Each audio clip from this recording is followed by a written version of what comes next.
Is it Don't actually cross live, the though? streams. Is it actually live? From the award-winning film Ghostbusters: Frozen Empire. You know what? That was fun, that film. I Nope, I'll completely never see forgot it. that actually came out. That was another one of those came out online in 3 weeks. It was like in February, right? Wasn't it, or something like that? Oh, look at that! There it is. I could not care less about I this don't new have to. Ghostbusters I don't have lore. to tweet about it. It said live now. Radio Free Skaro is live now. It says on Facebook. I can You know see it. We're not live on Facebook. If Come you on. have no, we're live on Facebook too. We're live on Facebook, and oh, look at that! It refreshed itself on YouTube, so I can take the thing off once I figure out how to do it. There we go. That's us. Hi, everyone. Hi, live stream.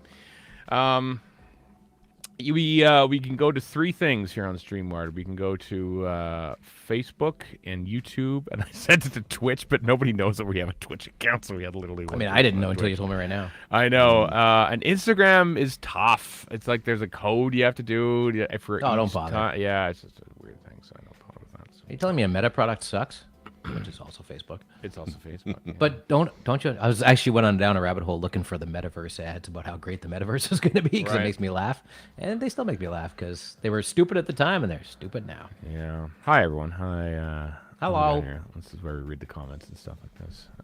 Never read the comments. Joe, hey there, Joe. Chris, if anybody reads the comments, my friend, it's you. I have a Chrome extension installed to block comments. Wow. I've seen the new stuff we don't. As white males, we have a lot of stuff that can really threaten us in the comment section. So it's good that you blocked that. I'm terrified. Yeah. Did I? One could even call me a snowflake.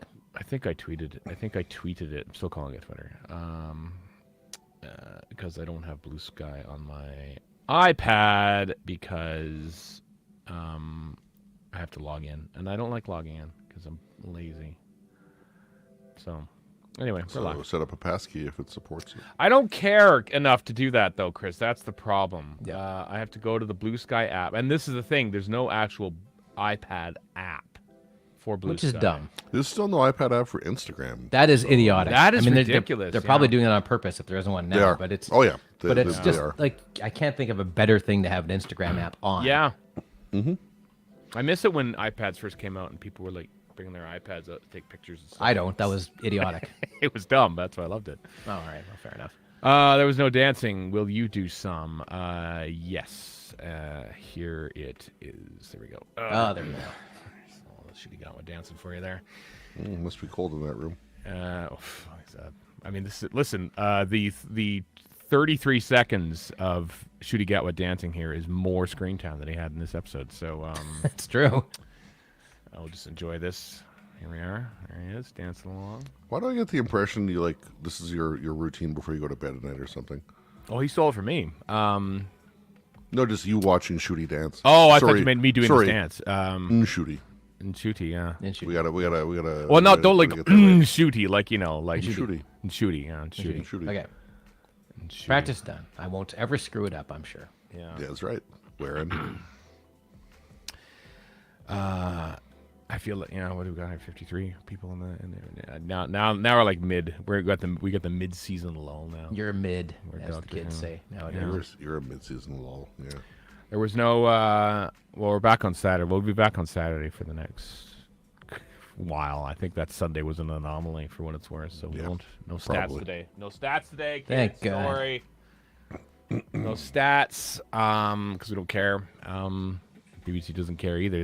As we were saying, we haven't released the AI for God's sake. So, yeah, we could actually hit record. Anger index. All right, I am gonna hit record then. Yeah, we could do that while we wait for the room to fill up, and while you get a behind-the-scenes look into what we do. We've been online for like an hour before you even get here, but you missed nothing. You should see Shapansky dance at Gallifrey, but watch out for his arms. Oh, listen, these things. My arm span is 4 inches longer than I am tall. These are massive. So it's like that means you're basically my wingspan. You're wild blue yondering it, is what you're saying. Yeah, my arms are too long in many ways. All right, I'm gonna hit record on the old Audacity. This episode of Red Skaro brought to you by Audacity. Chris, you recording on Audacity? Yeah, for about 38 seconds now. That's awesome. Same here. Well, all right, here we go then. Yeah, do the thing. Right. Thing so we can sync it up in our Remember, complicated people, 25 frames a second. So we can. All right, 3, 2, 1. Ow! Ow! Ow! He says. I bet my Wookiee. Precious ears. Oh yeah, it's Memorial Day weekend. That's right. It's I forgot Memorial about Day that, yeah. weekend. Because we had Victoria Day. Start of last summer. week. Yeah. So that means all the big blockbusters, or some of the big blockbusters, first start dropping Furiosa. this weekend, right? Yeah, Warren saw Furiosa. Sure did. Mm. I don't know if you want me to talk about the show proper or not. No, I don't want you No. because nobody has seen it. I don't give a. Okay, well, I'll just tell people it was good. Yeah, I'm having a hard time. See, I saw Ocean's 12 relatively recently, and I thought that's okay. But it's not Ocean's 11, which is near perfection. Yeah, that's Nor- a good description of what this is. It's decent. Nor It's is pretty it- good, but it's not Furio. But how could it? Yeah, Nor is it Ocean's 13, which is better than Ocean's 12. I don't saw want Ocean's to. I don't want to 13. watch Ocean's 13 because I haven't seen Ocean's 8 either. No, I haven't seen that either. I've only Ocean's 11. seen Ocean's 11 and 12 actually. I've only seen 11. and Ocean's 12. 8 is enjoyable as well. Not as good, but it's enjoyable. No, but go Oilers, go! You betcha. Game 2 tonight against Dallas. Winning game 1. Nobody knows how to sit down in Dallas. I tweeted about how I don't know if this is. Well, they would sit on their guns, Maybe they do. one in each pocket. Everyone in Texas, and if there's anyone in the chat who's from Texas, Apologies. Ahead of they time. love standing up. It's like a high school football tradition. Everyone stands up to watch the games in Texas, and so that carries over to Dallas Stars home games. And in the third period and overtime, in all the games, everyone in the lower bowl just stands up.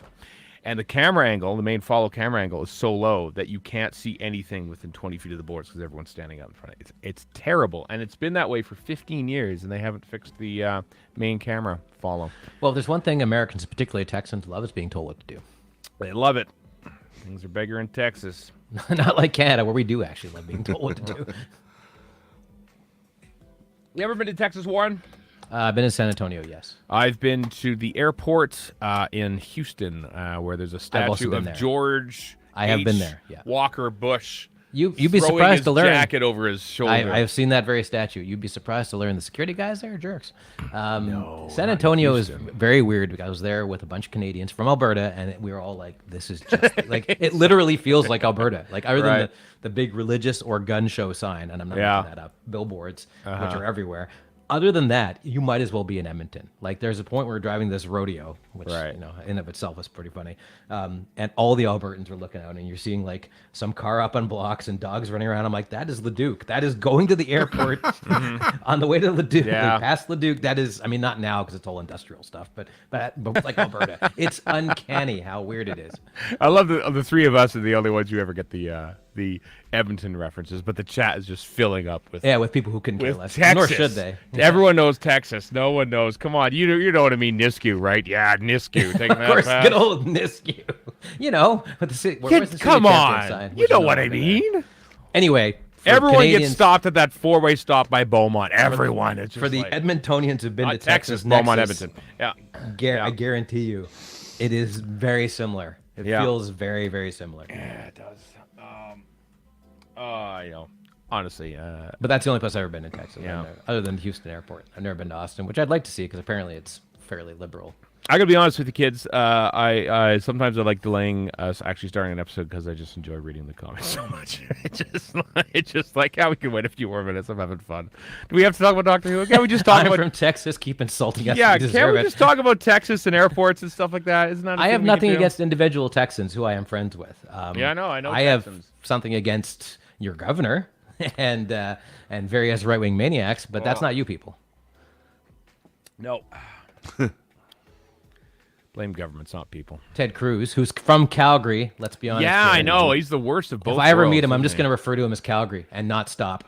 Calgary. I don't ever want to Call meet him 'cause he sucks, but- Calgary. Calgarians hate being called. But I would Calgary. just not. I would, you know, he'd wanted me to address him as congressman. I would just call Calgary man. I would just go on until I got busted. Calgary Beardy. Yeah, it's been 2 minutes since anyone's commented, which means everyone's tired of us talking about it. So let's probably press on. All right, sorry for the Texas quasi bashing. How about them Tories in that UK election then? Oh my God, isn't that something? Goodbye. We have Aurora Borealis, the weekend Doctor Who premieres, and then the BBC convinces the ruling Tory government to drop the writ. I'm voting Albion. Oh, I know Albion. Never, ever is Albion used for anything good. Like it's always a bad party. I don't even know listen. Neil Perriman says don't get me started on that. I don't even know what he's getting started on. So I don't there's a wide UK election. Oh, UK election. Yeah. Aurora. Maybe he's in Northern Lights. Maybe I don't know. Well, you should be. Stupid son. Neil living where he lives. There's apparently a tradition of Sunderland and Newcastle, something like that, somewhere up in the northeast, where those ridings votes get counted first.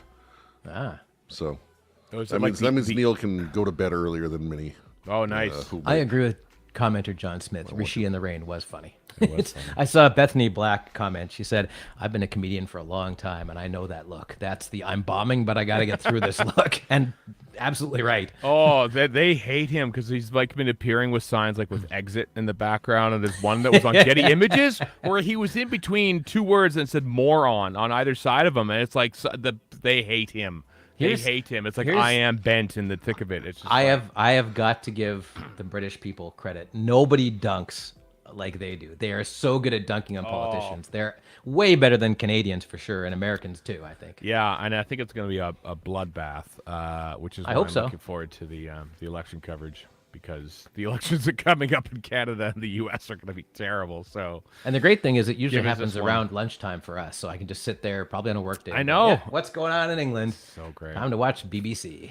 So great. I haven't watched BBC News in a while, though, so I don't know if any of the... I did for this. Well, I don't know if any of the familiar anchors that I know and love are going to be doing it.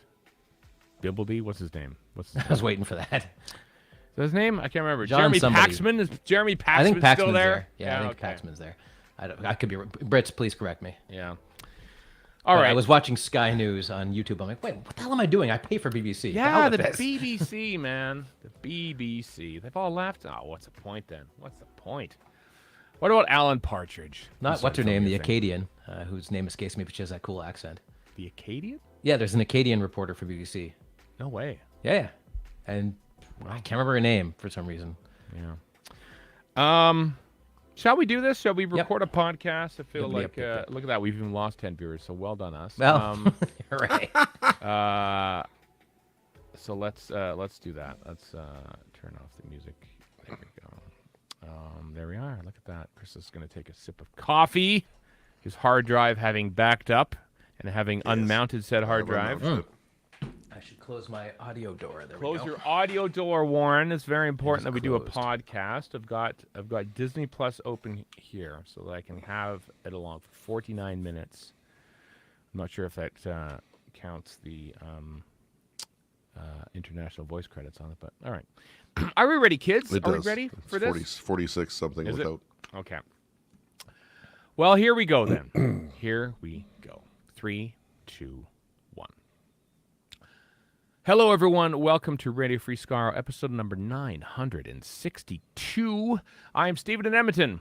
Warren in Vancouver. And Chris in Edmonton. We are officially at the halfway point of season 1. Episodes, but not time. Yeah. Episodes time. Yeah, that's true.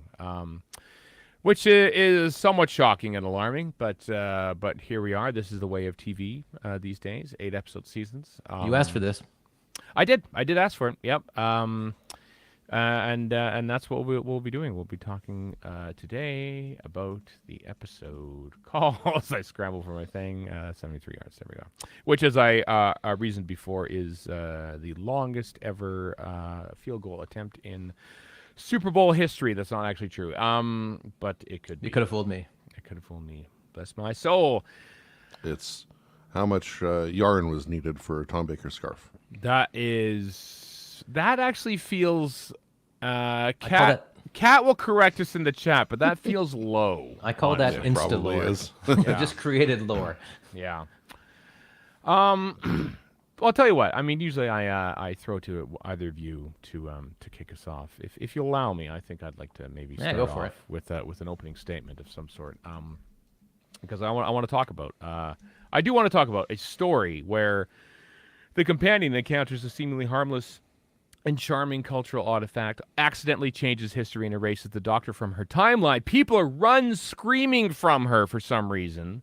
She has her whole life fall apart, even gets help from a secret military organization, eventually goes back in time to stop herself from making that one wrong decision that started this all in the first place. But enough about turn left. Let's talk about Sliding doors. 73 yards, which I got to tell you, a lot of people love.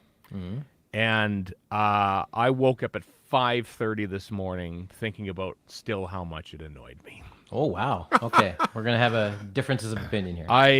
You're okay, Stephen. Lay it on us here. Come on. So, I'm mean, curious. I love the feel of it early on. It's all spooky and everything like that. But the thing makes no damn sense insofar that there's a woman in 73 yards away from Ruby for the bulk of her life. Mm-hmm. And she's saying something, she's making motions, and then eventually, like, everyone gets like scared by it or something, and completely shuts her out of their life because it happens quick. And at the end, apparently, like, they merge to become the same person, and then she travels back in time to warn herself to not step on the fairy circle. Did I pick that up? Or is that basically the gist of what happens, right? Kinda, yeah. Kind of. I mean, part of me is wondering if we're going to get any more of the story later, and if that's going to help to quell any confusion. Well, if we get that's dumb because I assume the answer is no. Because in Unleashed, Doctor Who Unleashed, Russell T Davies says you will never hear what she says to anyone. Like whatever the mysterious woman. You know what? What she says, it doesn't matter. It does matter, and that's what doesn't. annoyed me the most about this. I'm with Chris on this matter. one. It actually. I will tell you why. It's makes the better effect. narrative It's the sense effect if it that it doesn't has matter. that matters, not what she says. Yeah, I agree with Chris. What can possibly be said in like 3 seconds that immediately has everyone turn around and look at Ruby and go, I hate you. Well, I am cutting you from my life. Let me Restraining mother. orders, whole 9 yards. Yeah. Let me meta explain this. Okay. It's like in horror where you don't see the gore. Basically, that's what's effective. I don't think it's effective at all because it's apparently a warning to herself. This whole thing is a warning to herself 65 years in the past by the time that she sort of merges with herself, right? And nothing is seeded. You know, like it reminded me of spoilers for Game of Thrones. Oh, no. I know when Hodor, everyone's going, why is Hodor? Hodor was the big hulking guy who carried Bran around after he had his legs broken in the first episode of season 1. And a fine DJ, by the way. A fine DJ, Icelandic DJ. Apparently, And yeah. and everyone, why is he called Hodor? Or why is the only thing that he ever says is Hodor? And then they sort of seeded it through there. And then when you find out, is that like Bran sort of like has a way of like warging into like people's brains or something to get them to do things. And there was Give a us scene, a little Spock. there's a scene where they had to like escape from all these skeletons charging at them and stuff. And so they quickly said to Hodor, hold the door. And so he had to go there, and he's like basically, and he wargs back and like into his youth or something when he's just a normal kid, and then all of a sudden he just like starts twitching and stuff because his brain's been occupied, and he just yells out, hold the door, hold the door, hold the door, hold the door, and eventually just merges into Hodor, and everyone goes, oh my god, that's why he says Hodor, because he's holding the door at the very end, and it was like tragic. And this is such a get out of jail free card for Russell T Davies in that I don't have to write anything because it doesn't matter. And so that's what annoys me. Nothing is seeded throughout this to say what that is. And even in the confidentials, he's just saying, I like this. I don't know what to do. But, you know, it's nonsense. It's never intended to be answered. And so he can write whatever he wants in there. Very correct. And that's what annoys me, is because there's no there's no dramatic impetus for Ruby to do whatever she's doing. Why is she ruining her life and making herself completely alone, apart from the woman that's 73 yards away from her, to warn herself 65 years in the past? It makes no sense, and it bugs the hell out of me. And I watched that episode. Why? And I watched Because it twice, the climax depends on it. What? It doesn't depend on it. It's just because it depends on it doesn't mean you could just say, I'll wash it away. There's no point. She says nothing. She says nothing. It is not earned. It annoyed the hell out of me. I hated that part of the episode. I loved everything else, but the entire premise of the episode falls apart for me because there's no reason for her to do that. It's dumb. I enjoy Neil's remark. It's the briefcase in Pulp Fiction. Don't waste any time thinking about it. Steven, I know you've never seen Pulp Fiction. I have seen Pulp Fiction. I've seen Pulp Fiction. Have you? Okay. Yeah, I have. Yeah. So, I mean, there's at the time and afterward, there's all the talk about what's in there. Like, is it Marcellus Wallace's soul? Or I don't care. Whatever. It's a MacGuffin. It's a MacGuffin. It doesn't matter. It is an absolute MacGuffin. An absolute MacGuffin. I think this does is not way matter more. one iota. This is way more important than a MacGuffin. It's way more important than a MacGuffin. It's something that makes people run away from her. It makes unit just sort of say, disengage, get out. Like, what? Why? You know, and you can make that hugely. But why does it matter? Because it's not seeded. It's not earned. Is it? What are they? Is it something that the lady is saying? Is it a magic spell? Because apparently magic is now part of Doctor Who. What is it? We don't get any hint. And we aren't meant to get any hint, and therefore you can make it whatever you want, and therefore it's both important and meaningless at the same time, and it's not seated properly or at all. And Anaran, what's his name, Roger Abguilliam, just runs off. He does not even he doesn't even look at Ruby Sunday 73 yards away. He just runs off. So it affects people differently, and it happens with in 3 seconds, and it really. It ruined the episode for me. I got to say it. It ruined it. Okay. Yep. I watched it twice, and as I say, I woke up early. It kept me up. I hate episodes of Doctor Who that either put me to sleep or keep me from sleeping for the wrong reasons, and this is in the latter category. I didn't sleep because of this episode because it annoyed me so much. 73 yards. Okay. Yep. Tell us how you really feel, though. It's, other than that, it was brilliant. It was Millie Gibson. It was great. It was the first episode they shot because Ncuti Gatwa was off Sex Education. Yep. So they had to start with a Dr. Light episode essentially, and which feels like such a cheat for an 8-episode run. It does. 9-episode run that we have a Dr. Light episode. Also, it was only 49 minutes. I didn't even press play. I've been busy ranting about this damn episode.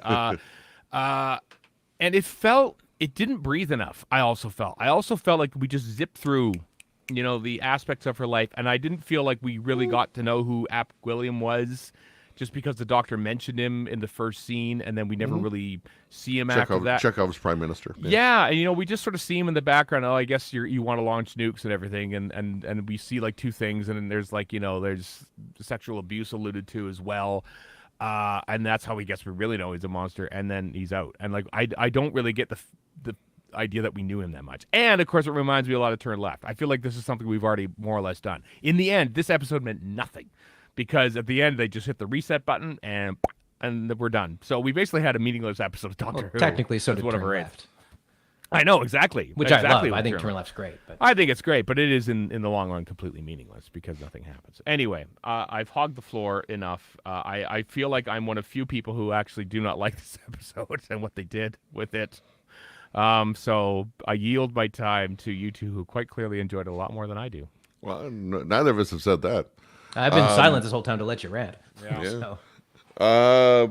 Do you want to go, Warren, or do you want me to go? Sure, I can go. I concede most of what you just said there, Stephen. That's absolutely technically correct. Right. On the other hand, I've seen people describe this as vibes-based, and to its peril or its credit, that is what it is. It's vibes-based. I was thinking about that the whole time. I was like, I don't know if any of this makes sense. It is affecting me, so it's working on some level. Basically, I hate to be the guy, but I'm going to do this, where you compare RTD and Moffat. When Moffat does a big swing, like let's say listen or Heaven Sent, Sent, yeah. it's intricately constructed. Yeah. When RTD does a big swing, and this can either work or it doesn't, and I think it kind of works here, it's a big ass swing, right? Yeah. And he does. The way I described it was Stones of Blood to Years and Years Pipeline, because there's some serious years and years in his. I never saw that, but Years and Years is great, but Yeah. also it does some just way out there stuff that you're like, well, I guess I'm going with this, or Right. I'm not, right? And a few things I didn't, and a few things I did, and this is kind of like that. Pity they couldn't get in Emma Thompson again. Yes. Who is genuinely chilling, and a better Roger Rabbit William, or where the hell his name is. Roger Rabbit William. I keep wanting to say Roger Whittaker for some reason. I heard Roger Rabbit William. It was what I No, heard. I said App William, but yeah. whatever. Well, let's just call him Roger Rabbit William from now on. Yeah. Like, definitely the stuff you said completely makes sense, but also it did affect me like emotionally when Did not when me. they're talking to, like, I don't understand either. Like, what does she say that makes people hate Ruby as opposed to like running away? Sure, whatever. But just like her mother absolutely hating her Right? for some reason. Like, come on. But as somebody, Why would she who- do that on purpose? Why would hold she on. do that? But hold In on. her life. That doesn't make any sense. I It agree. doesn't make any sense. It But doesn't as make any somebody who goddamn walks sense. around trying to convince themselves everybody doesn't hate him either, it did affect me. Oh. So I'm like, I'm not the only one watching this who's like, oh, pull it out of my heart. Like, why would making her life miserable be crucial to her having to stand 73 yards away from Roger Abgulliam at that exact moment in the soccer stadium? Also, how does she travel back in time for some reason? How does she I travel think back in time? But it's all interesting regardless. When does right? she travel back? She doesn't travel back in time. Well, she merges with herself Old or self, something. Is yeah. that like the So- fairy yeah. circle thing? Yeah, maybe. sure. That's Ish, sure. I guess. It is what we're doesn't doing matter now. enough for me to really lose sleep over it like you did. Although I lost sleep over even dumber stuff. Yeah. so I mean, so I generally liked it with the caveat that, okay, they're stretching here a little bit. My biggest problem is with Roger App William, because like 40 years later, or whatever it is, she's 40 and then she's 80, and I'm like, I didn't mind that part. That was an interesting way to go with it. Right. But Roger App William outright says, I want to nuke everybody, and everybody's like, oh, that seems reasonable. And I'm like, and pre 2016, I would have said, no, that's just ridiculous. And now I'm Yeah. like, oh no, he's a maniac, and for some reason we think that's fine. And he He leaves doesn't NATO. say that, Warren. What's that? He doesn't say that because it's- when it's brought up during the news interview, he ends the interview. It's Yeah. his aide that tells that to Ruby. Okay, it's strongly implied that this Yeah. guy wants to nuke everybody. Otherwise, where's yeah. the threat? Right? But he doesn't say it. No, whatever. Okay, sure, fine. But the point is, he is the threat of the thing, and because, as the doctor says, he almost nuked everybody, right? So that is the implied threat there. But anyway, he just, it's another one. It's like the master becoming the prime minister, which I maintain he may be the new master. So just to throw that one in the There mix. was some Saxon-esque kind of Definitely leanings so. there too, and not just Like, not Saxon-esque, also years and years-esque stuff, right? Where Yeah. it's just like, okay, we're verging into self-parody here, but unlike years and years where you've got 6 episodes to do it or whatever it was, Yeah. here That- it's within 10 minutes, right? I know, and that's so the thing, App too. William, I understand where you're going with this, but it was a bit of a stretch, Yeah. But having said that, you needed something, and I found it all interesting. The vibes of it were interesting. I watched it and said, I'm going to watch that again. And I said, no, don't. You'll probably poke a million holes in it. Just enjoy it for what it is, and don't go back to it. So, I mean, that's kind of my take on it. I liked it. I see what your point is. Chris, you have thoughts? Oh, of course I have thoughts. Okay, that's good. Notes, too, probably, I hope. Yeah, you have notes. I've got a handful of notes as well for later on. The initial buzz I had heard about this was positive. Me too. And, Maybe that's why. Maybe I should stop listening to buzz about it because I heard a lot maybe. of- Don't listen to fans. What are you doing? I know. I sorry, live it's like, stream oh wow, this one's commentators. good and stuff. It's like, oh wow, and disappointment. yeah, a little bit, I guess. I don't But know. yeah, the buzz going into it for the most part was quite positive. So I was Mm-hmm. very much looking forward to it for that reason. I don't know how much I want to get into some of the stuff at this point, but so number one, yeah, I don't care what she says. Yeah, I know you don't.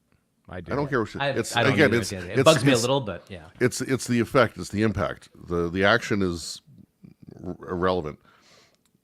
It's okay to try to figure out what she says that takes so little time and has such a large impact. But again, it's the impact that matters, especially especially when it comes to Unit for one. I was like, whoa. to Ruby's to Why Ruby's is mom. Unit backing away? That too, yeah. That like, But that, why but, is but that is effective, is what that was. but you know you don't have to cash that check. It's a blank. Yeah, it's Chris's turn. Yeah. One thing at a time. Unit comes later. All right. So when it comes to Ruby's mom, that's the main thing. She takes out a restraining order, as we find out a year afterward. She runs. She's like, "Don't call me again." Changes the locks, a whole night, all that stuff. That's because the doctor's disappearance and that, and the Ruby not really doing like friendships or anything later on as life progresses. Whatever, it's all down to her abandonment issues. Right. Being ditched as a child at the church. That's that's set up in episode 1/Special 4, and it's just being carried through. We have 2 separate instances of snowfalls in here, which kind of signify that as well. That's true. Could be actual snowfall too. When it comes to units, I mean, Kate Stewart goes so far as to say, we've got psychic training and this and that, whatever. The point, or at least my takeaway from that, was whatever the nature of this creature is, it's stronger than all of Unit's training and abilities and gizmos. Guess so. Even though it's just Ruby herself. Is it? Or I see. see. Is she inhabiting another? It is. It is. It is, but it isn't. But it is. But it isn't. But it is. Because at the end, when she's dying,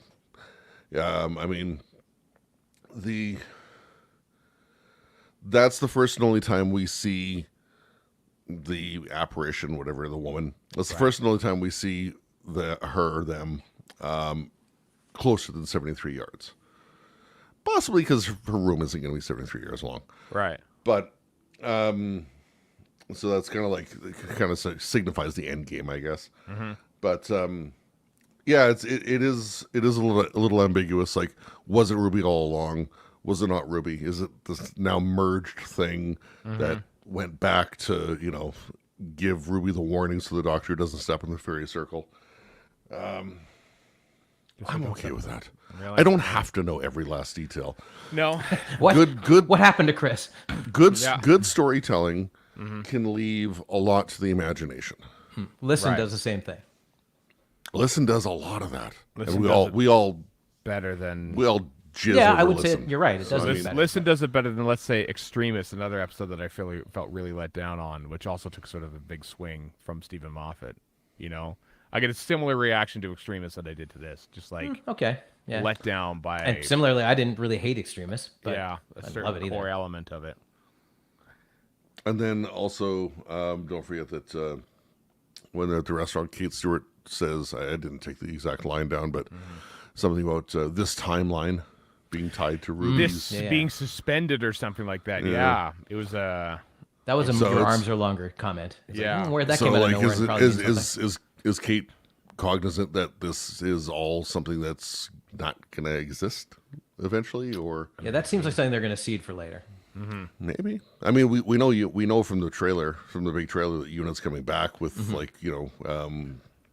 Rose Noble and And Mel.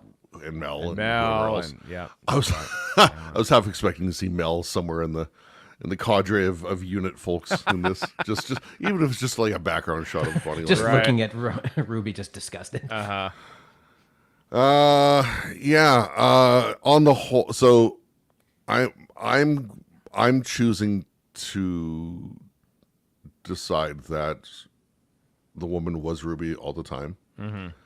And my reaction when I watched it last night, like I was with it the whole time until that reveal, and then I'm like, what the absolute Yeah. Fudge. F. I think I was like, how is this gonna go? How's this gonna go? And, Like, I didn't know where I was that's- going. I didn't. That's Yeah, I didn't either. The episode kept me guessing, and I didn't know where it was happening. And then, Which is and then generally a good thing. it is, and then Yeah. and then and then settled and it, you get and it you get did. this cheap, tawdry, ass-tastic reveal, right, and okay. and it just, I'm not saying it doesn't ruin the whole thing, but man, it sullies it. It did, didn't it? And then they go and create a frickin' paradox at the end just Yeah. for good measure. Now I For can't no get reason. Christopher Eccleston saying "tastic" out of my head. Yeah, the paradox at the end, exactly, and they didn't really solve anything. at Again, the the end. master. You could create a paradox machine. I guess so. I guess that's what it is. And then, as a result, of course, because Ruby is guided to stop the Doctor from stepping in the fairy circle, none of that happens, i.e. part of the paradox. Yeah. But as the net effect is now, she hasn't learned a damn thing. No. She knows nothing about anything more than she knew going into the story. So the whole story is utterly meaningless. Yep. That was a fun ride, though. And sometimes a fun ride ain't bad. Turn left is no different. You're Turn not left wrong. is better. You're not wrong. I there, love Stephen. turn Turn left. left Yeah. is definitely no different there. It is. Well, And it's I mostly mean, vibes, too, let's be honest. yeah, because Donna forgets everything that she learns in that. But- Apart from everything, But Donna's the the bad goat, wolf so at the that's end. Yeah. Part of why I like it more. Up until the reveal at the end, I was on board 8,000%. Like, Wow. I was enjoying that ride so hard. And even stuff like Unit talking, or kids who were talking about, Unit's. I'm gonna dip into my notes here. What was the line? Yeah. For Unit investigating the supernatural now, things seem to be turning more and more that way these days. We now have necklaces with salt and silver, or garlic, or whatever. Yeah. Silver and salt, which made me Vampire think werewolf story confirmed. Underworld. which made me think of Battlefield with the Doctor saying to We have silver Alistair bullets. Gordon Lethbridge Yeah. Stewart, "Do you have silver bullets now?" Yeah. And that being the vehicle Oh, to maybe it destroy all the started. destroyer. Maybe it all started in Battlefield. Maybe that's what it is. Oh, God, come on. I'm You cannot saying- rant about this making no sense and then pull in Classic Who nonsense. Doctor Who as Merlin returned. Complete side thing. I saw on All right. Instagram where somebody referred to Classic Who as Eccleston, and I'm like, what? How dare you, sir? My headcanon says it did start with Battlefield. Yeah. Yeah. Ugh, gross. Anyway. Yeah. Weird Or they at least it joke was about already that. going by Battlefield time. Yeah. Merlin and all that. Well, that's intriguing, Chris. That you were kind of like at the end there. Then you were kind of let down like me. That's what you're saying. Then I just wanted to yell and scream at the TV. I wasn't let down, but I also don't want to see it again because I don't want to be let down. Let's put it that. And I thought that at the time. yeah. Another thing I thought randomly was that Right. when they go to 2040, I'm like, oh, we made it that far, did we?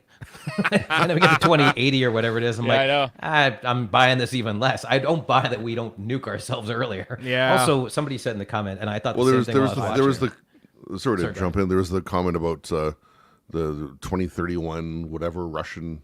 The Great Yeah. Russian War didn't fire. Yeah. So It was a little late for that.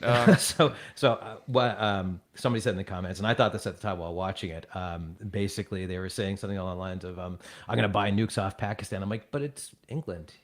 You probably sold them to them in the first place, like if at all. Like, Yeah. you have nukes. You're one of the 5 countries that does, or however many it is now. yeah. So I mean, not higher than 5, alas. so like how geopolitics is my sticking point Yeah. here.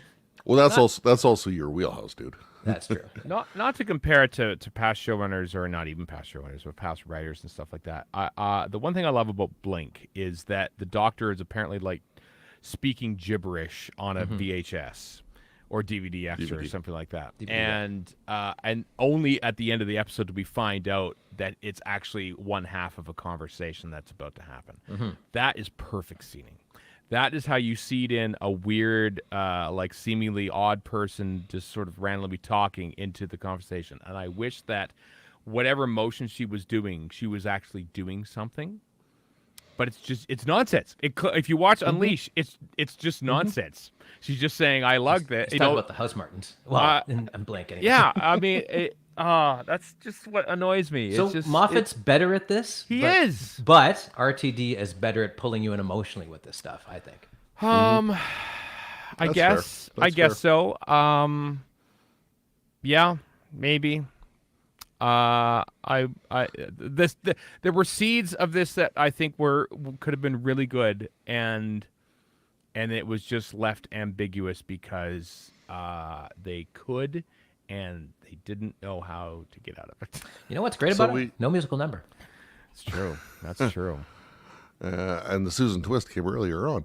That's true. And they even mentioned that, haven't I seen you somewhere before? Yeah. Which, you know what? I find that interesting. I Given like that that they call attention to it. this was the first episode they actually shot way back in December of 2022 is when they shot this. 19. Yeah, I know, 1922. You know, the fact that they knew, like, right then and there that they're going to see this Susan Twist actor throughout all the episodes, I thought was kind of interesting. But So we don't know what the woman says.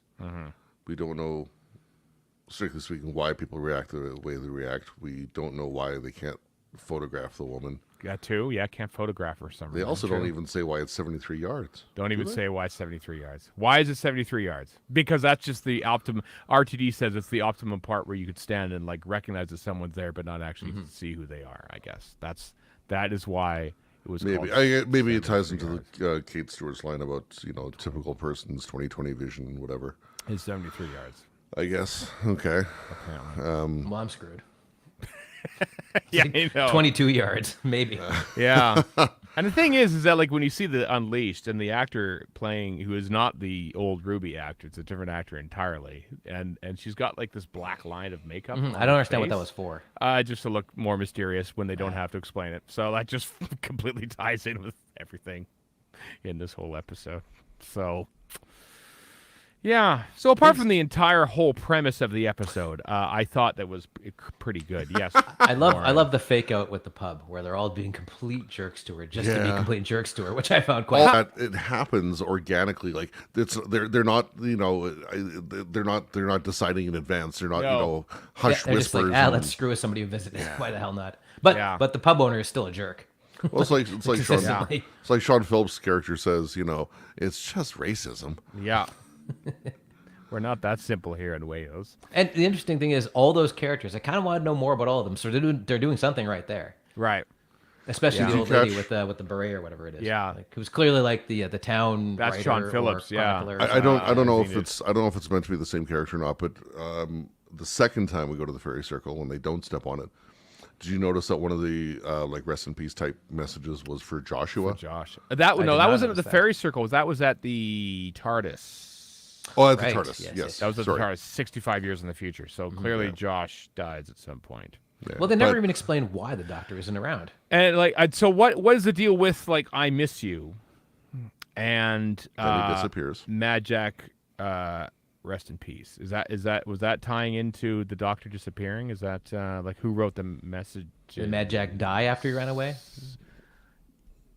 I chalk it up to just the fairy circle getting broken, and Circle. that affects the doctor. mean- the doctor being the one who steps on it just gets, plopped out of existence. I don't know why I'm the defender of this episode, since I'm the one who gets the most annoyed by RTDs. I'm waving my arms. There's but a lot of for some hand-waving. reason, I'm not annoyed by this in this one. Yeah, yeah, I am. I was annoyed by it a lot. I regret to say. I hate not liking Doctor Who episodes. I know you it's one do. Of, it's I one know of you my absolutely do. least. Rings of Akaton, I'm going to trigger you. Oh, it's one of my least favorite emotions is hating a Doctor Who episode. I love the censorites. I would love to watch What is wrong with you? any Doctor Who episode, and when I watch one and then I watch own it these again, guys, and I don't like them. yeah, and then to see everyone love it and say, "Oh, this is the best one in years," and everything like that. This- And I have to watch it again and go, "What did I miss? Am I I am the problem here, right?" And It's you. It is me. Quote, Ms. Swift. It is me. It really is I- me. I- And I hate the it. whole the fairy circle whatnot, just supernatural. I think that's just the one of the watchwords of the episode. We're just going to have to And buy it why in why did supernatural it stuff, happen? Supernatural. What I'm hoping is that this supernatural bent gets put back in the box at the end of the season. I'm with you. I It think it's hasn't going to really be been a out free card, before. honestly. Well, it hasn't really been out before, so that's just it. Do you put it back, or do you keep playing with the toy? I want to put it away. You can argue for both. I know, suspect we're going to get a climax on our last episode, episode 8, and leading into the second season. So I don't think it's going to be put away. That's just my guess out of nowhere. I don't know. What if the old woman is actually Ruby's mom and drops her off at the church? Like maybe there's like What if Ruby dropped herself off at the church, which doesn't make any Yeah, sense? But hey, Yeah. that doesn't seem to stop anyone. that doesn't seem It's like Dave Lister being his own father. That's true when you're a dwarf. Yeah, I mean, I was, we were talking, Erica liked it more than I did. She said so in the Doctor Who Flashcast on the Incomparable Network with our friend Chip and Jason Snell.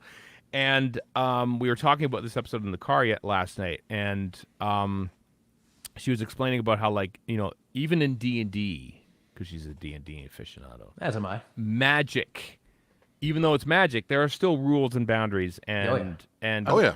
Otherwise, the game guidelines. wouldn't work. So yeah. Exactly. Otherwise, and I- this feels like I- magic. It's just like, oh, it's supernatural. Therefore, anything can happen. And if anything can happen, then nothing really can happen. Like it just feels like, well, there's no boundaries, so we can just do whatever now. And that just feels like dramatically unsatisfying because you don't get stakes in a So way.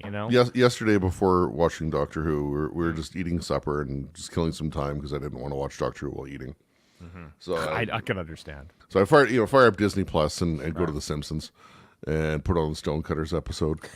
Nice. And one of the elements there is when Homer is discovered as being the chosen one, everyone just lets him win at poker and they lift up the pool table so all the balls go in at once. Yeah. And like you talk about, Stephen, like once if you're getting everything, then you're really getting nothing. Exactly. Beware the odds of March. No. One of my absolute favorite lines of all of Simpsons. No. As somebody who is a little better versed in some of the supernatural element type things, not the TV show, thank goodness. But Cat is, though. Cat knows it backwards and forwards. Sorry, fans of all 15 seasons of I Supernatural. invite Kat to talk about the supernatural elements on Verity when She is an record. expert. Yeah. You had notes there, Chris. You want to talk about those? Yeah, sure. If we're ready for those. No opening titles. Yeah, that was cool. That was a nice touch, I thought. Why though? Well, okay, it's like Apocalypse Now. I'm not sure why I needed it. I'm I'm going not to really sure- reach here. I think it's so it Yeah. doesn't take you out of anything. Yeah, well, exactly. This is what happened with Apocalypse Now. When they released it for like the sneak preview or whatever in Hollywood in Right. 1979, they had a lobby card with all the credits on it because they didn't want any credits whatsoever because they wanted it to all feel like a dream sequence kind of a thing. And I think the same thing is at play. And in fact, if you watch it now, all you Right. see is copyright American Zoetrope at the end, right? And then the Right. credits are on after that. So I think that's kind of I don't know if that's conscious or not, but I think that's the vibe they were going for. Maybe it's This is all a kind dream of sequence. dreamlike. It doesn't and- actually happen because there's no Doctor Who title not even that, sequence. just the more dreamlike feeling of it. So that Right. then you get the end credits. I did notice no opening credits. I'm like, okay, that's kind of clever if they're doing what I think they're doing. I would say it's so that they don't interrupt. Where would you storytelling. interrupt it? I kept waiting for an interrupting. have it part, at the and I'm very like, ah, beginning. okay, yeah. You could just have it at the start.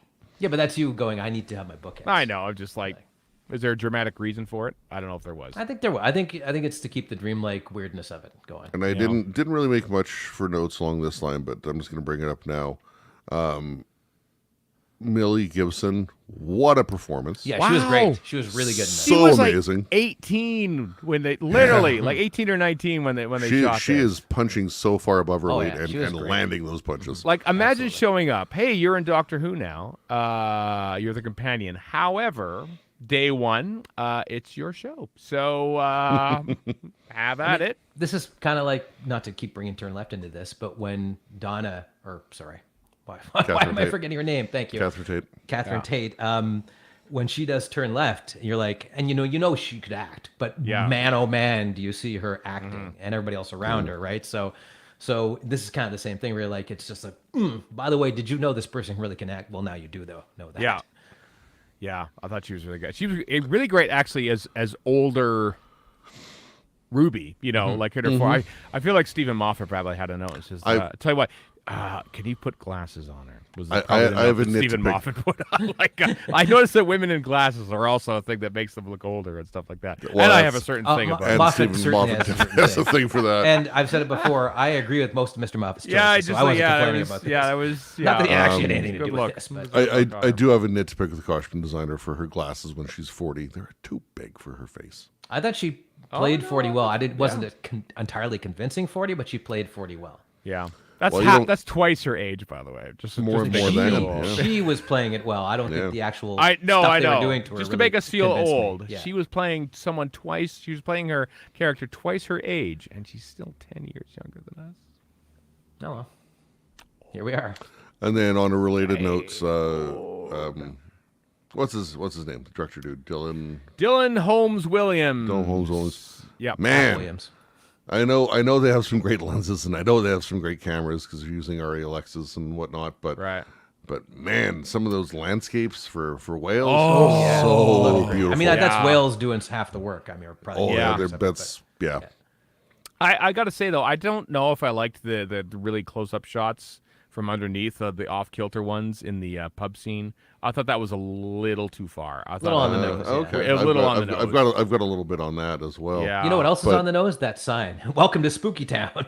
Yeah, that's true. It's like welcome to Deadwood. You know, it can't be like Happy Valley or something like that. You know, Well, if it's Happy Valley, welcome to the Happy Squirrel. You know, it's like that's the typical British thing. It's called Happy Valley. By the way, prepare to be very depressed. That's true. Actually, I meant Happy Valley is the most depressing cop show on Earth, apparently. But yeah, the happiest valley on Earth. Yeah, that's what they call it. Yeah. Stephen, you called us out with the previews, but the Doctor very explicitly uttering the words "the war between the land and the sea." Yeah, right. Yeah, if you want to get him mad at something, I that mean, might be what you could get mad at. Subtle much? I know. Just throw it in there, like Moffat throwing in his episode titles in that Radio Times interview. Mm-hmm.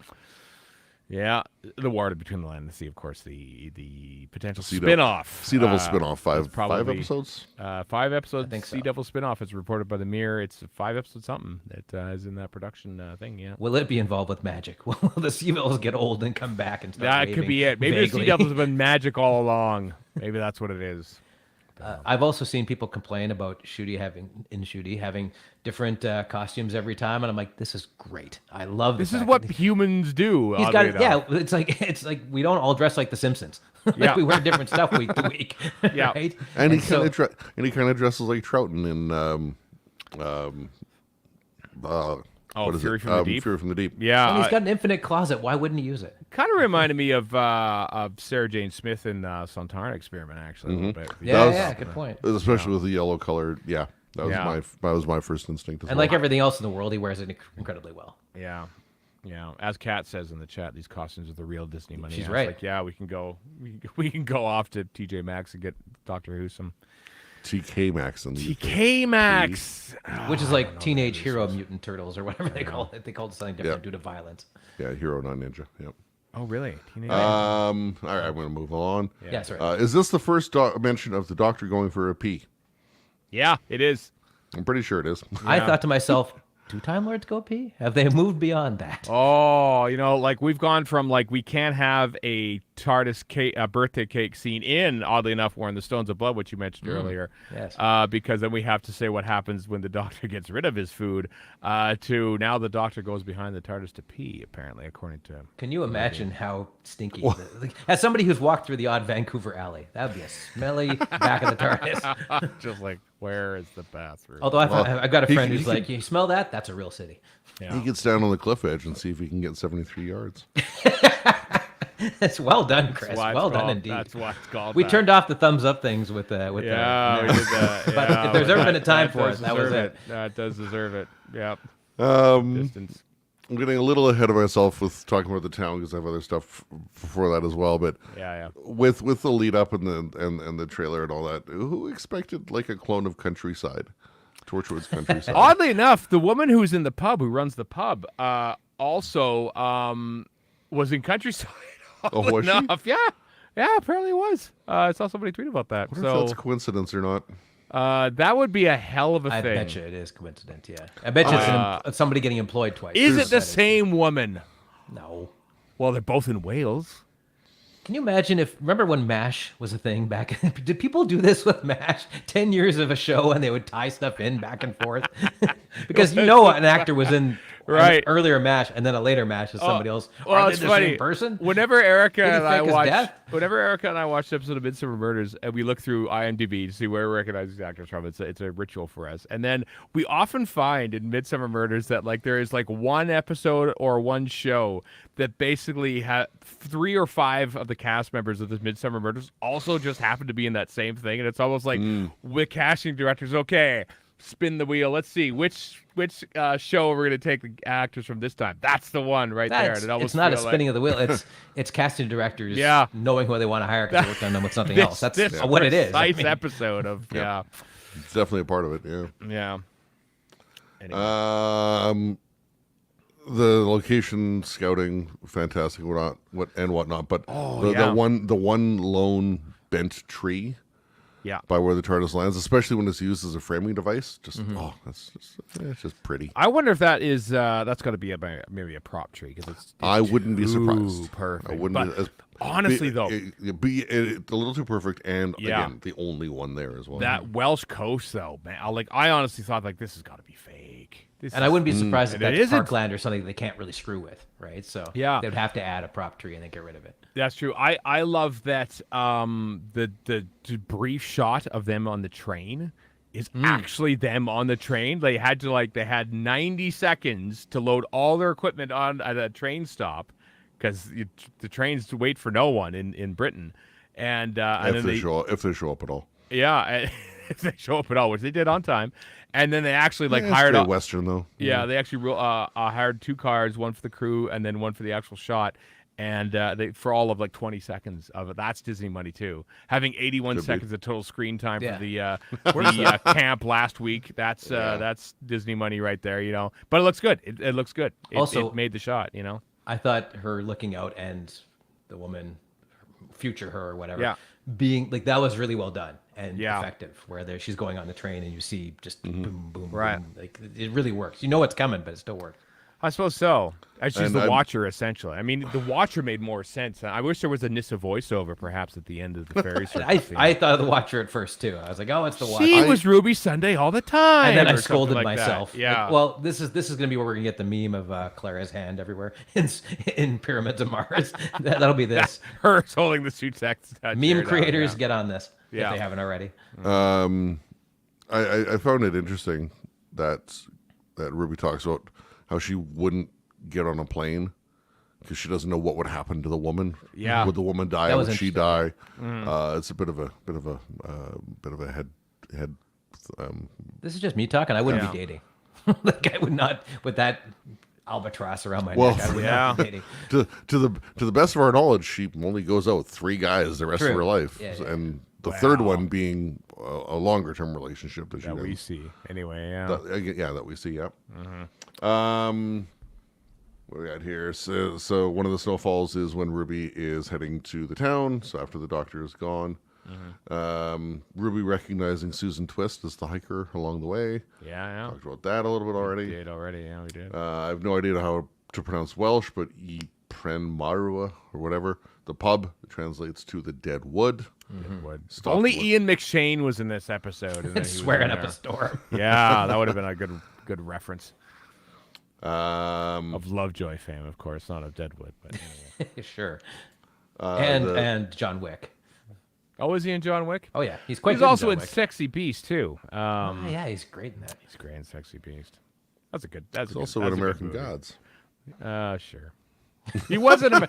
I watched 2 episodes of that, and I thought this is just too gross and grim. I read the book, and I don't remember any of it. So it's a good book, but I don't remember it. It's 20 years ago. I was turned off by the whole tone of it all, so I didn't watch it. Also, in 1 episode of Game of Thrones. Oh, yeah, I forgot about that. Yeah. Which he referred to famously as bleeps and dragons. So somebody made a T-shirt with that. Oh, really? Great. Yeah. Wow. Yeah. I loved the landlady effing around with Ruby about how do you pay with your phone? Yeah. that whole exchange was Is just... it racist if it's the Welsh? I don't know. Nationalist maybe, but I don't know if it's racist. Like how many tourists come into this very off the beaten Probably path? very few. Like they must have just been waiting for a mark like this to come along. They probably only charged the locals £1.50 or something for a Coke. Well, it's not going to be a $5. It's like going to Vegas where I paid $8 for water. Why? Because I had no choice. Oh, because it's I need to walk around this conference and I need to drink water. So I guess I'm paying $8, or rather the company is. And then Josh chiming in with apparently next week we get Christianity. Yeah. I don't recommend it. RTD being a very devout atheist, I'm sure that he was all over that line when he got to write The it. thing I got to give RTD credit for is, unlike most atheists online, he's not a jerk about it most of the time. And I'm an atheist myself, but Richard Dawkins can just be quiet now. We don't need. We get it, sir. I haven't heard a lot from him in recent weeks. Anyway. Well, that's good. Yeah. When Ruby's in the pub and she's just describing the fairy circle, like the cotton and the strings, whatever, she's just slowly walking through the pub, and the camera just follows her, like step for step, and I just thought it looked really, really, really gorgeous. There are some cool shots. I love the when she walks into the campaign office and the camera just sort of slowly sort of pans around in one sort of take, and then I'll do anything. I'll hold coats. Boom, cut right to there. She's holding the coats. I just thought I love. Yeah, that was good. That was nice. Cut. That was a good Jump one. cuts. Yeah. Again, there was some, RTD not known for subtlety politically. Like there was some definite make Britain great again-esque stuff in that office. Yeah. Which is very, very. I'm not complaining about it, but it is obvious. As you pointed out earlier, that is very years and years. Mm-hmm. Yeah. Oh, extremely. Yeah. And again, like before our current stupidity, I would have gone, this is all completely ridiculous. Yeah. Oh, it's pretty right on board actually. How dumb everything is. Yeah. The next shot I had noted was the slow motion close-ups of Ruby and Carla as Carla's driving or riding away in the cab. Mm-hmm. Just very effective. Oh yeah, I was like, very, I feel so very bad for her right heart-wrenching. now. Yeah. Although I'm wondering, wow, she ran off and says, "Quick, get me a cab, get me out of here." What could you possibly say to make your own mother hate you? I was just like, what? Yeah. Which that's just it. works She- for me. she I'm really- not she going to get back isn't into really- this debate, but yeah. Doesn't She matter, really, I know. as but- it says. Yeah. What else I got here? The camera pulling up through the window as the snow falls after Carla tells Ruby that her real mother didn't want her. Yeah. So second snowfall plus the just the shot in general just looked great. Good shot. Well directed. Yep. So there's a cue when I spent way too long on this last night, but when That's when Kate- quite the preamble. when Kate and Ruby are at the restaurant talking, there's a QR code on the table, ostensibly for the restaurant's menu.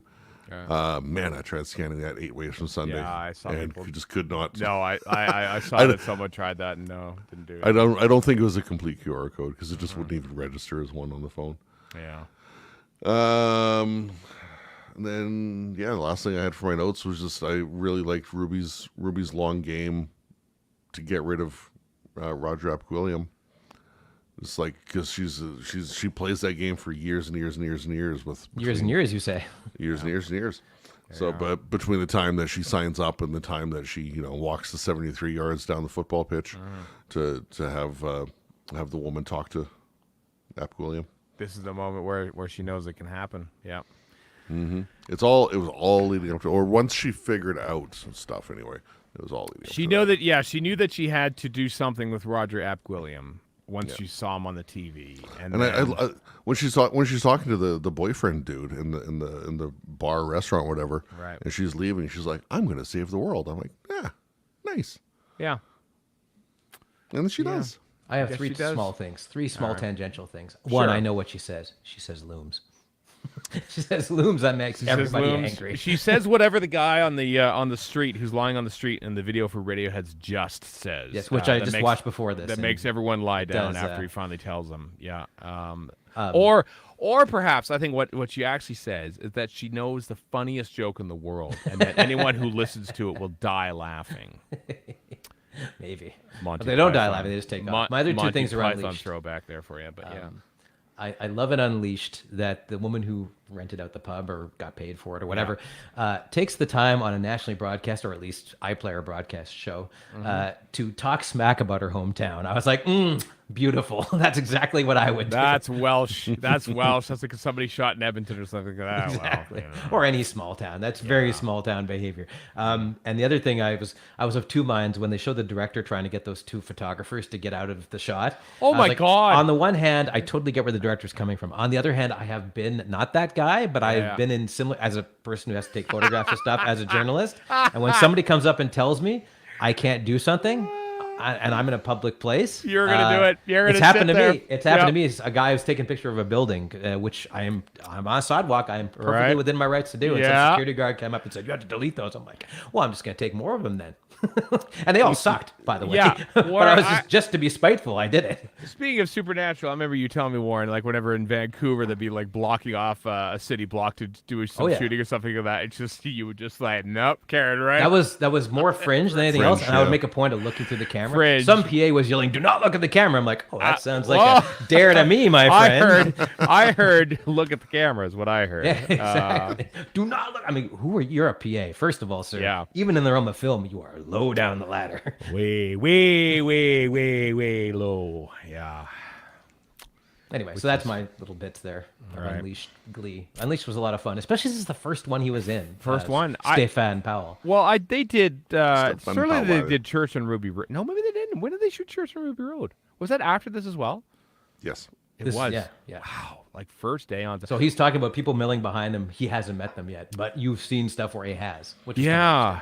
I'm trying to. So this is shot. They first started shooting this before, like in October, like like planning it out and stuff, according to the Unleashed, which is before Power of the Doctor even aired, and before it even was announced that Disney Plus is going to be on board, and so this has been in the works for a long time. Block 1 for Dylan Holmes Williams was 73 yards in Dot and Bubble. Okay. Wow. Block 2 with Mark Tondrai was Church on Ruby Road. Oh, okay. Wow. First So episode. Ruby Road was after this. Yeah. So they did do obviously the Tenet specials before this. Yes. Yeah, that was done. But wow. Yeah. So next week might be a Doctor-ish light episode as well, potentially, given that he was off shooting Sex Education at the time. Maybe. I guess we'll find out. Yeah, you can see kind of why, like in interviews, Ncuti Gatwa has sort of said how it took him a while to sort of like really feel like he was, owning the character a little bit, because he literally was not owning the character. He was off doing something entirely different. Yeah. And having to kind of like double bank, stuff, As we kind of talked about last week, he really seemed to own it by the time they shot Boom, which was Block 3 with Space Babies. Conversely, can you imagine, like, the guy's a professional, I'm sure he could do this, but being in Sex Education and going, "I'm the doctor." I would have a hard time dealing with that. I don't know how far back it was that he knew that. Probably a while, but... Well, I mean, it was announced in May of Yeah. 2022, right? May 2022, yeah. Because we were all wondering who would show up, who would Jodie Whittaker regenerate into at the end of Power of the Doctor.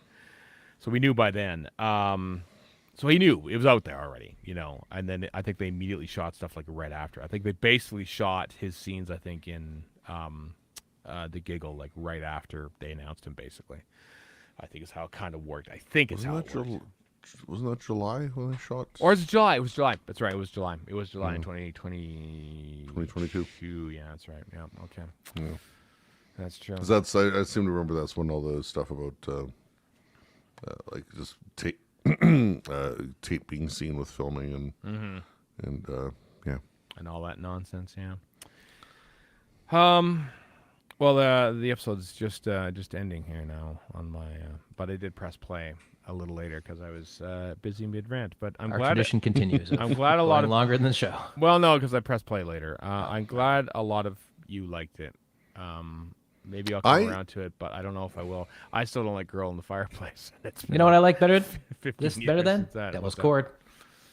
I liked a lot of Devil's Chord, apart from that last song, of course. I definitely preferred this to Devil's Chord. Yeah, I'm with Chris. I on like this the one. I like the spooky feel of it, I guess. I just don't. Yeah, I've already stated my piece. I'm not going to scroll back to find it, but there was a remark in the chat for the live stream Right. a little bit ago about like witchcraft and supernatural stuff and whatever. How they didn't want it. They didn't want it to become real within the confines of the show. Like, oh, now this all exists now, and I don't think that is. I don't think we're on the precipice of that happening. But Depends how you handle it. That's basically. Yeah. And that's always. I don't think a little dalliance into that side of things is necessarily a bad thing. I mean, they've always kind of look done at that with classic stuff. I don't know if it's better or worse that we had that in Torchwood, but we had the fairies in Torchwood. We had the True. the perceived baddie in Countryside that turned out obviously to be quite different. A pure historical, as we said at the time, was Countryside. It's just weirdo Welsh cannibals, which is one of my. I saw actually weirdo Welsh cannibals open up for Arctic Monkeys one day, but or like Abaddon at the end of season one. That is really dumb. Oh, I remember Abaddon. I'm still I don't bitter about that. remember How much better that previous episode Yeah. was, and then here we go. Here's old man King Kong running around.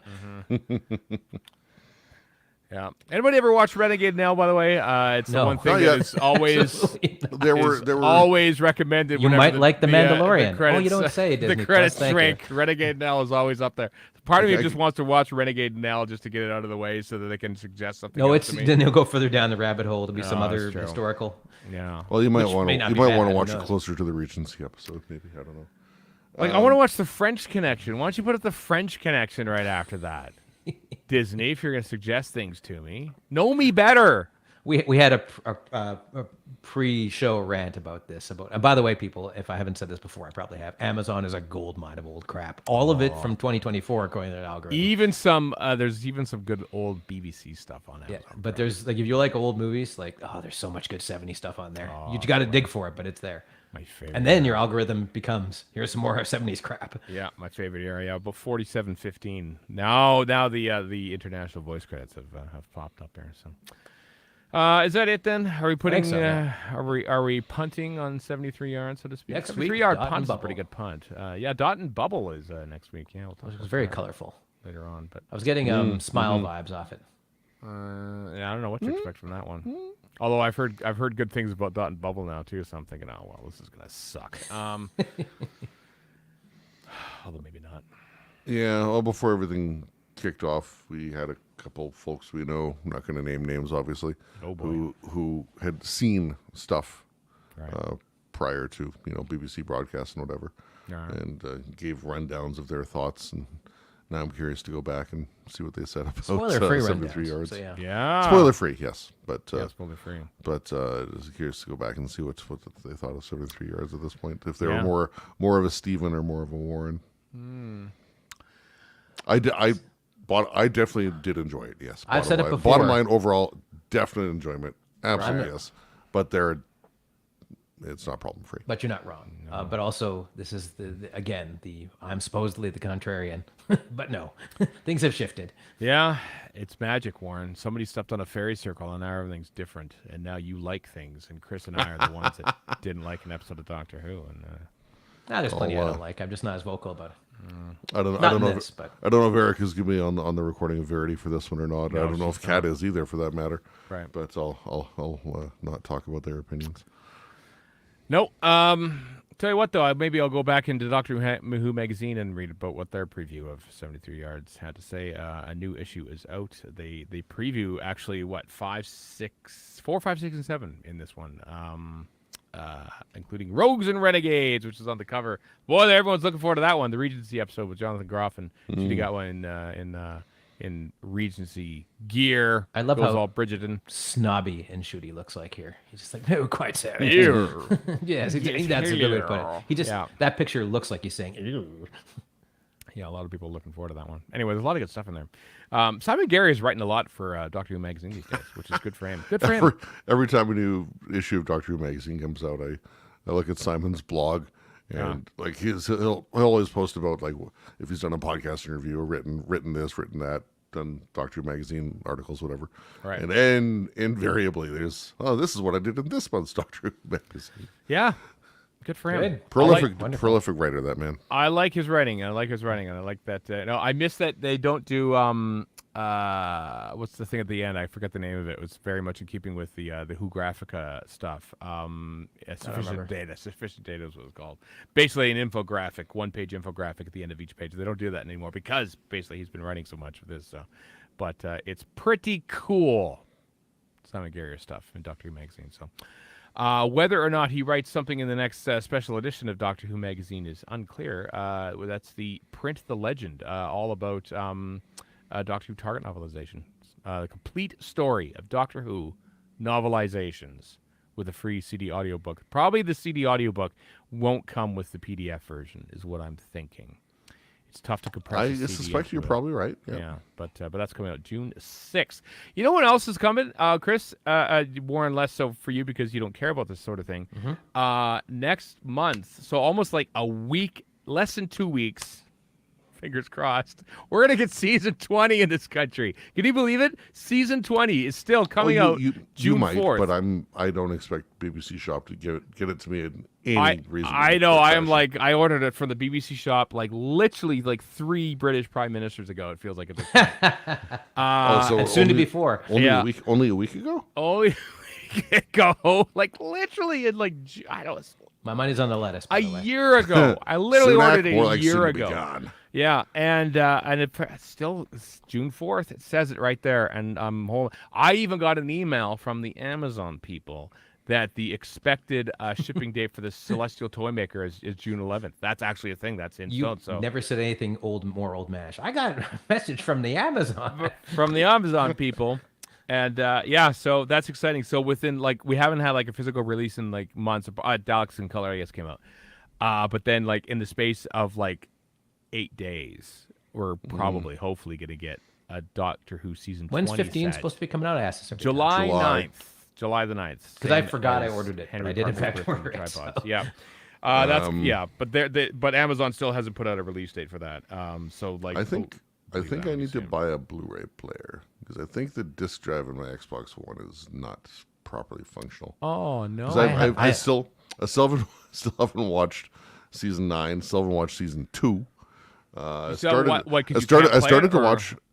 to watch season 2, and it would just crap out. Everything I tried to play would just crap out after a couple of minutes. So I'm worried the drive might be dying. So too bad. maybe this is the catalyst for me to buy like a 4K region free dealie. So Let me tell you, 625 line British videotape does not look any better than when on 4K. So I have a Series S, so try playing a DVD on that. But I also have a PS5. And you know how many 4K Blu-rays I have? None. Not one. precisely none. No. Not one. I have yet to get one. yeah, but there are a few out there like. I barely play the PS5 to be honest with you, other than the Doctor Who VR game. So $2,000 Edge of Reality box is what it has become. One of my favorite films is Hackers. Don't at me. No, it's a guilty pleasure. I understand. Some of us like 73 yards. I had the DVD back in the day before I moved to Britain and sold all my DVDs and whatever. So I'm like, I should really just buy another copy. So there's a 4K Blu-ray copy of it. I haven't bought it yet. Because Amazon wants like $50 for it, and it's not worth $50. Hey, Chris, like what you like. Nobody's capping on you for But this. there's a thing on iTunes from MGM where you could get 100 movies for $100. And Hackers was one. Hackers was one of them. So I dropped $100 on provide adequate sustenance for the Doctor Who marathon. Nicely played. So I dropped on $100 on 100 MGM films, and we watched I don't know 3, 4, 5 maybe. Right. So I have a digital copy of Hackers legally now. Okay. One thing.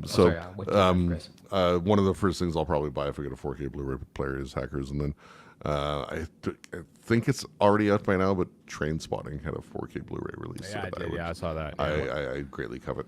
One thing I like about iTunes, and I know it doesn't look as good as a Blu-ray, I know, but they will upgrade you to 4K if something is in 4K. So I bought and you know how much of a stickler I am for this, the theatrical editions of Fellowship and Two Towers and all, and they just magically became 4K, and I'm like, all right, thanks iTunes, awesome. Yeah, my Mad Max Beyond Fury Road automatically added the black and white, black and chrome version, I should say. Oh wow, I should check because I bought like, that too. On like iTunes. like years ago when it came on is when. So I like that. I wish there'd be more bonus stuff. Maybe that's the studio's fault for not making it, but yeah, what I love, speaking of, just as a complete side tangent. So we wanted to watch Dead Again, the Derek Jacobi film from 1991, and we couldn't find it streaming anywhere, but it's on sale as part of a 4-movie bundle. And I thought, okay, let's see what it's got. So Dead Again came with Clue, the movie. Great All right. film.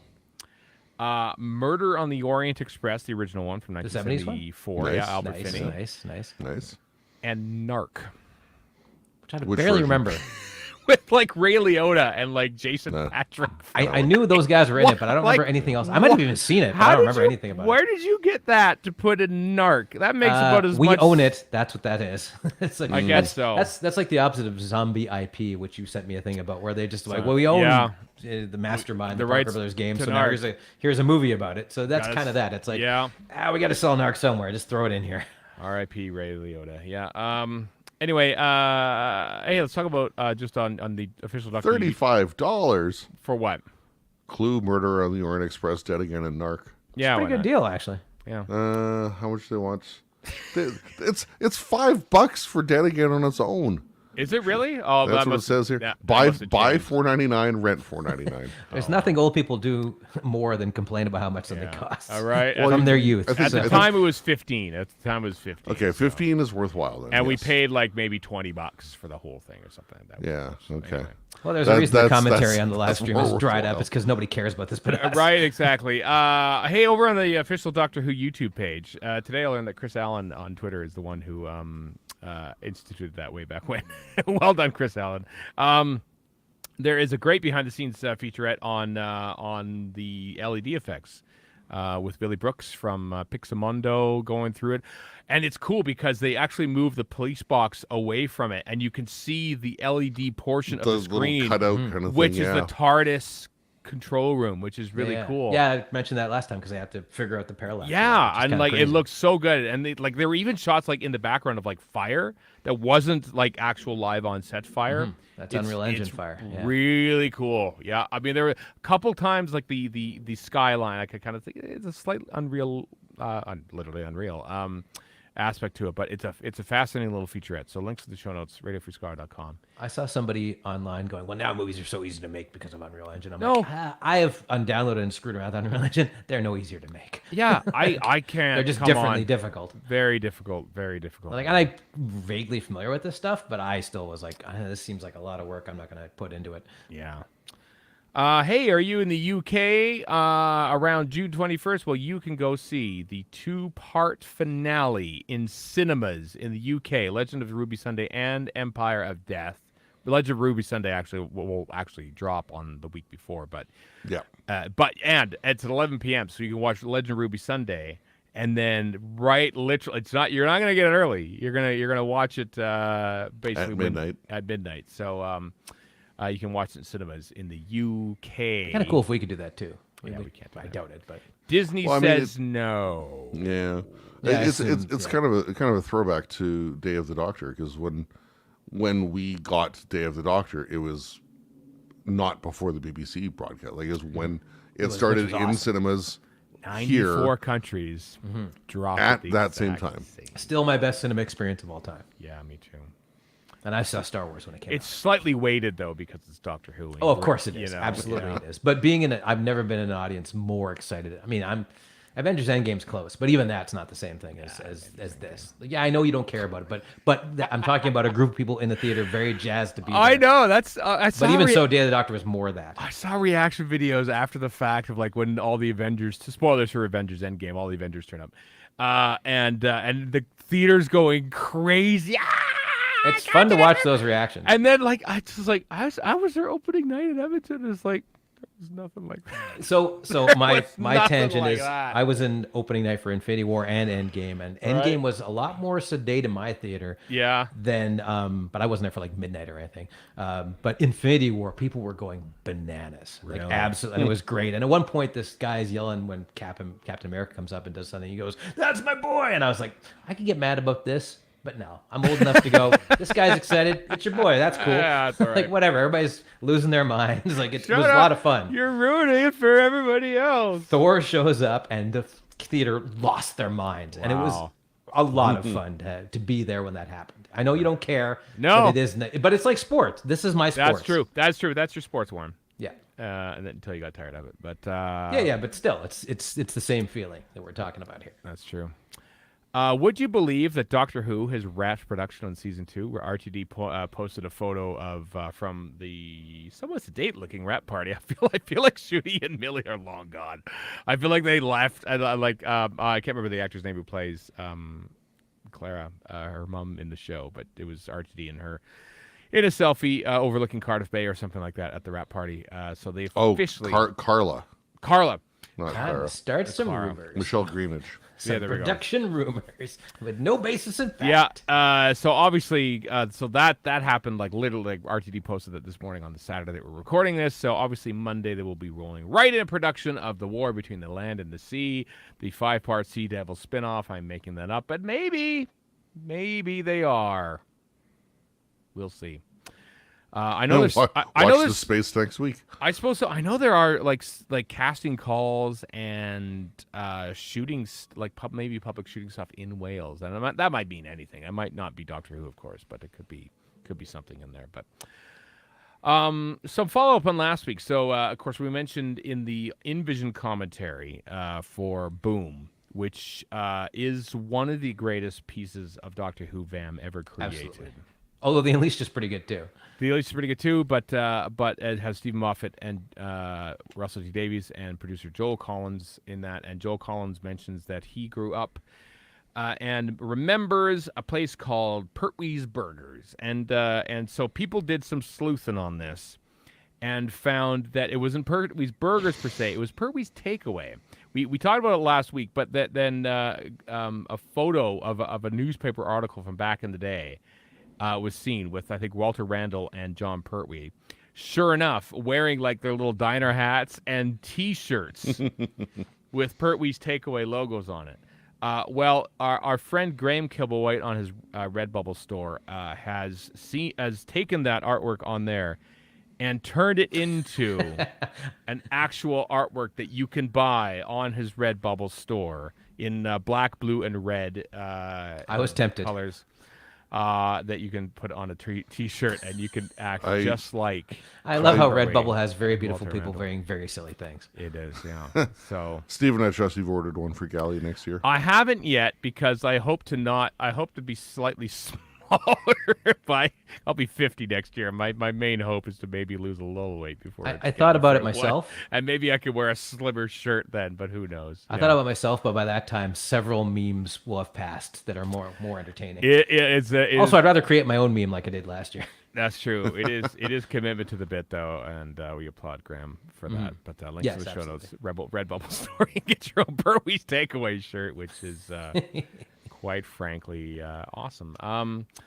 One last bit of Big Finish news before we get the hell out of here. Time War Uncharted 1 Reflections is coming October 2024 with Phantom Paul Zone. McGann. Not the. Oh yeah, look at that Phantom Zone. Looks like the people from the Superman. Forgive right? me. There we go. The one true Superman movie. That's true. Superman 2 Absolutely not. with Terrence Stamp. Why can't I wish Terrence Stamp would be in Doctor Who. I love Terrence Stamp, but he's not in this either. Paul McGann is though. Emma Campbell. You got to watch Smallville to see anything with him. Oh, is that a fact? Oh, it's too bad. Or He the is Chancellor Valorum. He is that. He's also stars in The Hit with John Hurt from 1984. I have that on Criterion Blu-ray.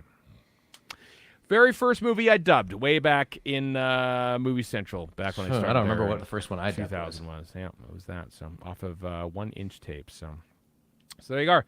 That's it. That's it for this episode. Next week, for those of you joining us in the live stream, Saturday, June the 1st, 9 a.m. Pacific, noon Eastern, 5 p.m. in the UK. We will do our review of Dot and Bubble.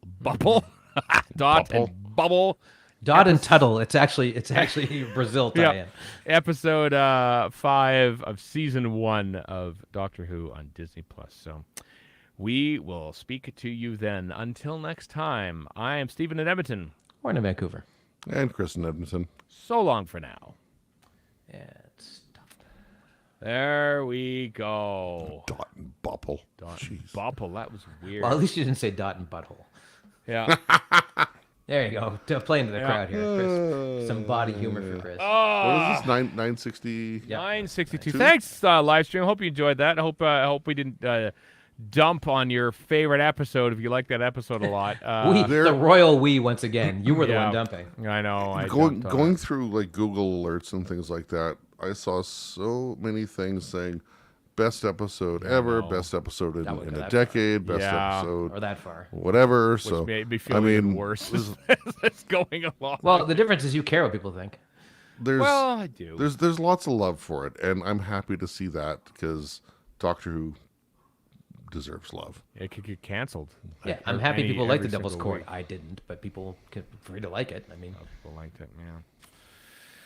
I Yeah, did like it. I really did like it a lot. It's just a few elements just pissed me the hell off. yeah. There's parts that are great. Me too. And Me too. a lot Chris. that is crap. Yep. All right. Tuning fork. If the whole movie was a tuning fork, that'd Yeah. be. Well done, listener Joe. It's your first time you've ever seen us live on YouTube. How about that? We're here every single week now. Well, not. You're all hideous. That's true. All right, kids. Thanks for joining us on the live stream. We'll see you next week. Bye, everybody. Okay.